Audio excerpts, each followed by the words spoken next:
17 ఏళ్ల టీమిండియా కళ, 140 కోట్ల మంది ప్రజల ఆశ, ఒక్క అడుగు దూరంలో విశ్వ విజేత కిరీటం. ఇది ప్రస్తుతం T20 వరల్డ్ కప్ లో టీమిండియా సిచ్యువేషన్. ఎలాగైనా ఆ ఒక్క అడుగు ముందుకేసి 17 ఏళ్లుగా అందకుండా ఊరుస్తున్న T20 వరల్డ్ కప్ ను ముద్దాడి 2023 వన్డే వరల్డ్ కప్ లో చేజార్చుకున్న బాధను మర్చిపోవడమే కాకుండా పొట్టి ఫార్మాట్ లో భారత జట్టు విశ్వ విజేతగా నిలవాలని 140 కోట్ల మంది భారతీయులు మనస్ఫూర్తిగా కోరుకుంటున్నారు. మరి సాధ్యమేనా? అసలు సౌత్ ఆఫ్రికాపై టీమిండియా గెలిచే ఛాన్స్ ఎంత? ఈ T20 వరల్డ్ కప్ లో రెండు జట్లు బలాబలాలేంటి? సౌత్ ఆఫ్రికాలో ఏ ఆటగాళ్లను అడ్డుకోగలిగితే ఇండియా పక్కాగా గెలవగలుగుతుంది? ఈ వీడియోలో చూద్దాం. ముందుగా team India south Africa T20 history చూస్తే ఇండియానే టాప్ లో ఉంది. ఇప్పటివరకు ఈ రెండు జట్లు T20లో 26 సార్లు తలపడితే అందులో 14 సార్లు టీమిండియా గెలిచింది. సౌత్ ఆఫ్రికా కేవలం 11 సార్లు మాత్రమే గెలిచింది. ఇక ఒక మ్యాచ్ క్యాన్సిల్ అయింది.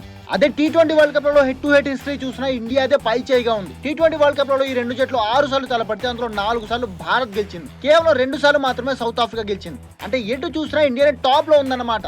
ఈ లెక్కన ఫైనల్ లో ఇండియా గెలవడం, కప్పు పట్టేయడం చాలా ఈజీ అనుకుంటున్నారా? అయితే మీది పొరపాటే. నేను ఎందుకు ఇలా అంటున్నానో చెప్పే ముందు రెండు టీంలో టాప్ ప్లేయర్లపై ఒక లుక్ వేద్దాం. టీమిండియా టాప్ ప్లేయర్లు. సౌత్ ఆఫ్రికాతో జరగబోయే T20 వరల్డ్ కప్ 2024 ఫైనల్ లో తలపడిపోయే భారత జట్టులో బ్యాటింగ్ లో రోహిత్ శర్మ, సూర్యకుమార్ యాదవ్, రిషబ్ పంత్ లతో పాటు ఆల్రౌండర్ హార్దిక్ పాండ్యా, బౌలర్లు జస్ప్రీత్ బుమ్రా, హర్షదీప్ సింగ్, కుల్దీప్ యాదవ్ కీలక ప్లేయర్లుగా ఉన్నారు.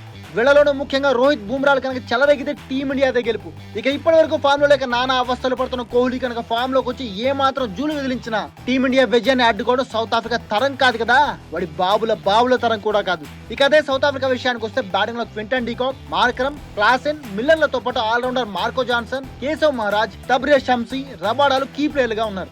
అయితే ఈ T20 వరల్డ్ కప్ లో సౌత్ ఆఫ్రికా టీం దాదాపు క్వింటన్ డీకాక్ పైన ఆధారపడడం ఆ టీం మైనస్ పాయింట్ గా చెప్పొచ్చు. ఇక బౌలింగ్ లో షంషీ బాగా రాణిస్తున్న టీమిండియాపై షంషీ రికార్డ్ అంతా చెప్పుకునేలా లేదు.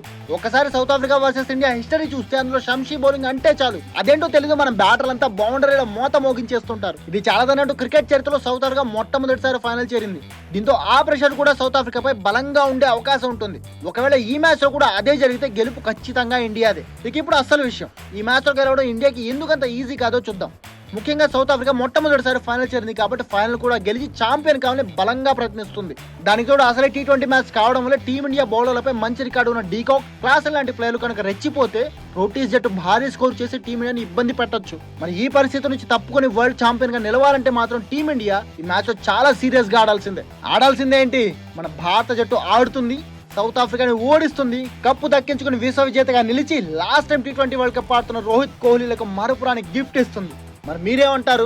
మీ ఒపీనియన్ ఏంటి? కామెంట్ చేసి చెప్పండి. అలాగే ఈ వీడియో కనుక మీకు నచ్చితే అర్జెంట్ గా ఒక లైక్ కొట్టేసి ఫ్రెండ్స్ కూడా వెంటనే షేర్ చేసేయండి. ఇక క్రికెట్ కి సంబంధించిన మరిన్ని ఇంట్రెస్టింగ్ వీడియోల కోసం మా క్రిక్ మంకీ ఛానల్ ని సబ్స్క్రైబ్ చేసుకోండి. అంతేకాదు క్రికెట్ కి సంబంధించి మీకు ఏదైనా ఇంట్రెస్టింగ్ వీడియో కావాలన్నా కూడా కామెంట్ చేసి చెప్పండి. దానిపై కూడా ఇలాగే సూపర్ ఇంట్రెస్టింగ్ వీడియో చేసి మీకు అందిస్తాం. మరి అప్పటి వరకు అడియోస్ అమిగోస్.